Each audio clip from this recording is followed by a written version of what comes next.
نبی پاک علیہ الصلوۃ والسلام نے فرمایا کہ 6 آدمی ایسے ہیں جن کی اللہ تعالیٰ آج کی رات میں بھی بخشش نہیں فرماتے۔ 6 قسم کے آدمی ایسے ہیں کہ اس برکت والی اور معافی والی تو اور بخشش والی رات میں بھی اللہ تعالیٰ ان کو معاف نہیں کرتے ہیں اور ان کی بخشش نہیں ہوتی۔ تو کس قدر بد نصیب ہیں وہ لوگ جو ان 6 گناہوں میں مبتلا ہیں۔ اللہ ان 6 گناہوں سے ہم سب کی حفاظت فرمائے۔ پہلی چیز تو شرک۔ پہلی چیز کیا ہے؟ شرک۔ جو آدمی شرک کرتا ہے، کفر کرتا ہے، مشرک ہے، تو اللہ تعالیٰ آج کی رات مشرک کو بھی معاف نہیں کریں گے۔ ایک تو مشرک ہے کہ مشرک کی معافی نہیں ہوتی، اس کی تو معافی ہوتی ہی نہیں ہے۔ لیکن مشرک کے علاوہ جو اور لوگ ہیں جو اپنے آپ کو ایمان والے کہتے ہیں لیکن ان کے اندر وہ خرابیاں موجود ہیں، وہ عیب پائے جاتے ہیں کہ جن کی وجہ سے اللہ تعالیٰ ان کو معاف نہیں کرتے ہیں۔ ان میں سے کیا ہے؟ ان میں سے ہے کینہ رکھنے والا۔ زبان سے تو ملتا ہے، بات کرتا ہے، اچھے اخلاق سے پیش آتا ہے ظاہری طور پر، لیکن دل میں کینہ ہے۔ دل میں کیا ہے؟ کینہ ہے۔ مصافحہ بھی کر رہا ہے، چائے بھی پلا رہا ہے، اچھی طرح بیٹھ بھی رہا ہے، لیکن دل صاف نہیں ہے۔ دل کیا نہیں ہے؟ صاف نہیں ہے۔ تو ایسا شخص جس کا دل صاف نہ ہو، چاہے وہ ظاہری اعتبار سے کتنی وفاداری کرتا ہو، خاطرداری کرتا ہو، میل ملاپ کرتا ہو، مصافحہ کرتا ہو، بات چیت کرتا ہو، لیکن دل میں کینہ ہے، تو یہ اتنا بڑا گناہ ہے دل میں کینہ رکھنا کہ آج کی رات جب سب بخشے جا رہے ہیں ایسے شخص کی بخشش نہیں ہو رہی۔ ایسے شخص کی آج کی رات کیا نہیں ہوگی؟ بخشش نہیں ہوگی، کینہ رکھنے والے کی۔ تو دلوں سے کینہ نکالو۔ اگر کسی کے دل میں کینہ ہے، اللہ سے دعا مانگو اور کینہ ختم کرو اور دلوں کو صاف کرو۔ جب تک دل صاف نہیں ہوں گے آدمی جنت میں بھی نہیں جائے گا۔ اللہ تعالیٰ فرماتے ہیں وَنَزَعْنَا مَا فِي صُدُورِهِم مِّن غِلٍّ تَجْرِي مِن تَحْتِهِمُ الْأَنْهَارُ وَنَزَعْنَا مَا فِي صُدُورِهِم مِّن غِلٍّ إِخْوَانًا عَلَىٰ سُرُرٍ مُتَقَابِلِينَ۔ جب جنتیوں کے فیصلے ہو جائیں گے تو اس وقت میں دنیا میں جن لوگوں کے آپس میں دلوں میں کینہ تھا تو اللہ تعالیٰ پہلے اس کینہ کو صاف کریں گے، دل پاک کر دیں گے، پھر اس کے بعد جنت میں داخلہ ہوگا۔ تو اس لیے میرے دوست اور بزرگوں، کینہ بہت بڑا گناہ ہے۔ اس گناہ سے توبہ کرو اور اپنے دلوں کو پاک صاف رکھو۔ دوسری چیز کیا ہے؟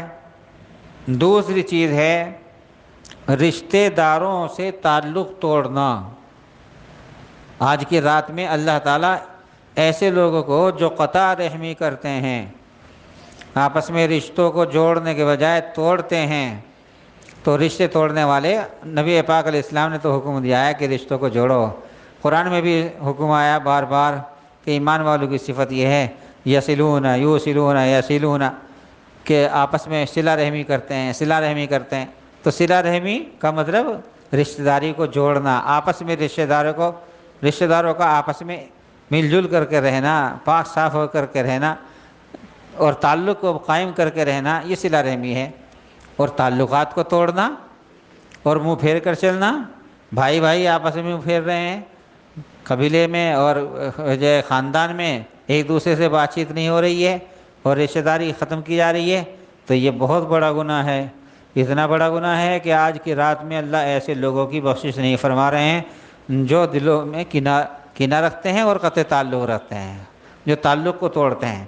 اور فرمایا چوتھا گناہ جس کو ہم گناہ ہی نہیں سمجھ رہے، یہ اتنا بڑا گناہ ہے کہ آج کی رات میں ان کی بخشش نہیں ہو رہی۔ وہ کیا ہے؟ وہ یہ ہے کہ ٹخنوں سے نیچے پائجامہ رکھنے والا، ٹخنوں سے نیچے شلوار رکھنے والا، ٹخنوں سے نیچے کرتا رکھنے والا۔ تو جس کا کرتا ٹخنے سے نیچے ہوگا، جس کا پائجامہ ٹخنے سے نیچے ہوگا، جس کی شلوار مردوں میں سے ٹخنے سے نیچے ہوگی، آج کی رات اس کی بخشش نہیں ہو رہی۔ کتنا بڑا گناہ ہے، اور ہم اس کو گناہ نہیں سمجھ رہے ہیں۔ ہم لوگ یہ سمجھتے ہیں کہ جب مسجد میں آ جاتے ہیں نیچے سے موڑ لی یا اوپر کو چڑھا لی کہ ٹخنے کھل جائیں۔ نماز میں تو نماز میں ٹخنے کو کھول لیتے ہیں عام طور پر بعض لوگ، اور بعض تو ایسے ہیں کہ جو نماز میں بھی نہیں کھولتے۔ نماز میں نہیں، ہر وقت ٹخنے کھلے رہنے چاہیے، نماز میں ہو یا غیر نماز میں ہو، گھر میں ہو یا بازار میں ہو، کہیں بھی ہو یا شادی میں ہو۔ عام طور پر لوگ ایسا بھی کر لیتے ہیں کہ جب کبھی شادی میں جاتے ہیں تو وہاں اس کی طرف دھیان نہیں کرتے اور احتیاط نہیں ہوتی، وہاں پائجامہ ایسا پہنتے ہیں کہ وہ ٹخنوں سے نیچے جا رہا ہے، جوتے سے بھی نیچے جا رہا ہے۔ تو آج کی رات میں اللہ تبارک و تعالیٰ ایسے لوگوں کی بخشش نہیں فرمائیں گے جن کے پائجامے اور جن ٹخنے سے نیچے رہتے ہیں۔ اور دیکھو، جو کوئی یوں کہتا ہے میں تو ویسے ہی رکھ رہا ہوں، میرے اندر تکبر نہیں ہے، میں تو ایسے ہی رکھ رہا ہوں، وہ غلط ہے۔ اگر ایسے ہی رکھ رہا ہے تو شریعت کا حکم تو ہے کہ یہاں تک رکھو۔ کہاں تک ہے شریعت کا حکم؟ نصف ساق تک، آدھی پنڈلی تک ہے۔ اگر آدھی پنڈلی تک نہیں رکھ سکتے تو اور نیچے بڑھا لو، اور یہاں تک بھی نہیں رکھ سکتے تو ٹخنے سے اوپر ہونا تو لازم ہے۔ نبی پاک علیہ الصلوۃ والسلام نے تو ایک شخص کو جو مسجد نبوی میں آیا نماز پڑھنے کے لیے، حضور بیٹھے ہوئے تھے، اس نے نماز پڑھی اور نماز پڑھنے کے بعد حضور سے مصافحہ کیا تو حضور علیہ السلام نے فرمایا کہ تمہاری نماز نہیں ہوئی، وضو کر کے آؤ، وضو کر کے آؤ، دوبارہ نماز پڑھو۔ تو صحابی نے پوچھا، تو دوسرے تھے، یا رسول اللہ آپ نے ان کو وضو کرنے کے لیے کا حکم دیا، یہ تو وضو کر کے آئے ہوئے تھے پہلے سے۔ فرمایا کہ اس کا پائجامہ ٹخنے سے نیچے تھا۔ اس کا پائجامہ کہاں تھا؟ ٹخنے سے نیچے تھا۔ اگرچہ ٹخنے سے نیچے رکھنے سے وضو نہیں ٹوٹتا، لیکن اس موقع پر حضور صلی اللہ علیہ وسلم نے سخت تاکید کرنے کی وجہ سے یہ فرمایا کہ جب ٹخنے سے نیچے تیرا پائجامہ تھا تو دوبارہ وضو کر، اور دوبارہ وضو کر کے آ اور پھر دوبارہ نماز پڑھ۔ تو ایسے شخص کی نماز قبول نہیں ہوتی جس کا پائجامہ ٹخنے سے نیچے ہو۔ اس لیے اپنا پائجامہ، اپنے شلوار، یہ مردوں کے لیے حکم ہے، عورتوں کے لیے نہیں۔ عورتوں کے لیے ٹخنے ڈھکنے چاہیے، ان کے لیے حکم کیا ہے کہ ٹخنوں کو ڈھانک کر رکھو۔ تو بہرحال ایک شخص وہ ہے۔ اچھا، پانچواں آدمی وہ ہے جو والدین کی نافرمانی کرتا ہے، ماں باپ کا نافرمان، اس کی بھی اللہ تعالیٰ بخشش نہیں فرماتے۔ ماں باپ کی نافرمانی کرنے والا، ماں باپ کا درجہ اللہ کے بعد دوسرا ہے۔ اللہ نے فرمایا وَقَضَىٰ رَبُّكَ أَلَّا تَعْبُدُوا إِلَّا إِيَّاهُ وَبِالْوَالِدَيْنِ۔ اللہ نے پہلے اپنے بارے میں کہا کہ میری عبادت کرو، اور پھر اللہ نے کیا فرمایا؟ وَبِالْوَالِدَيْنِ إِحْسَانًا، اور اپنے ماں باپ کے ساتھ حسن سلوک کرو۔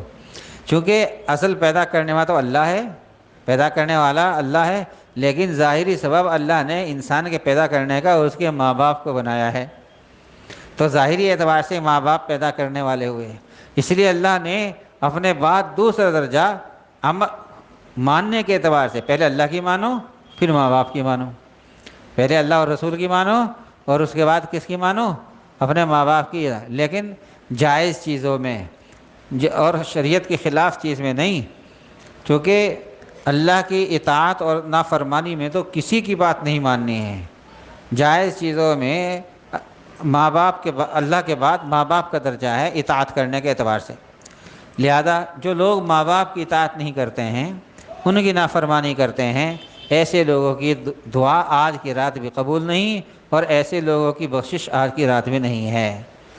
ماں باپ، جہاں پر نبی پاک علیہ السلام نے 7 بڑے گناہ بیان فرمائے کہ یہ گناہ کبیرہ ہیں، ان میں سے ایک شرک ہے، ان میں سے جادو ہے، انہی گناہ کبیرہ میں سے فرمایا حقوق الوالدین، ماں باپ کی نافرمانی کرنا، تو یہ گناہ کبیرہ میں سے ہے۔ ماں باپ کی نافرمانی کرنا ایسا ہی ہے جیسے کہ شرک، چونکہ بڑے گناہوں میں شرک آ رہا ہے تو بڑے گناہوں میں یہ بھی آ رہا ہے، کون؟ کبائر میں ماں باپ کی نافرمانی کرنا۔ اس لیے قرآن پاک کا تو حکم یہ ہے کہ اپنے ماں باپ کے سامنے بالکل جھک جاؤ، وَاخْفِضْ لَهُمَا جَنَاحَ الذُّلِّ مِنَ الرَّحْمَةِ، رحمت کے ساتھ، مہربانی کے ساتھ اپنے ماں باپ کے ساتھ میں جھک جاؤ، ان پر یعنی ان کی اطاعت اور خدمت کرو۔ اور یوں فرمایا اِمَّا يَبْلُغَنَّ عِندَكَ الْكِبَرَ أَحَدُهُمَا أَوْ كِلَاهُمَا، اگر تمہارے ماں باپ میں سے کوئی ایک بڑھاپے کو پہنچ جائے، اور ظاہر بات ہے جب آدمی بڑھاپے کو ہو جاتا ہے تو بڑھاپے میں عقل کام نہیں کرتی ہے، چرچرا پن آ جاتا ہے۔ ماں باپ جو ہیں اس وقت میں کچھ باتیں ایسی کرتے ہیں جو بچوں کو اچھی نہیں لگتی ہیں، تو ایسے موقع پر ان سب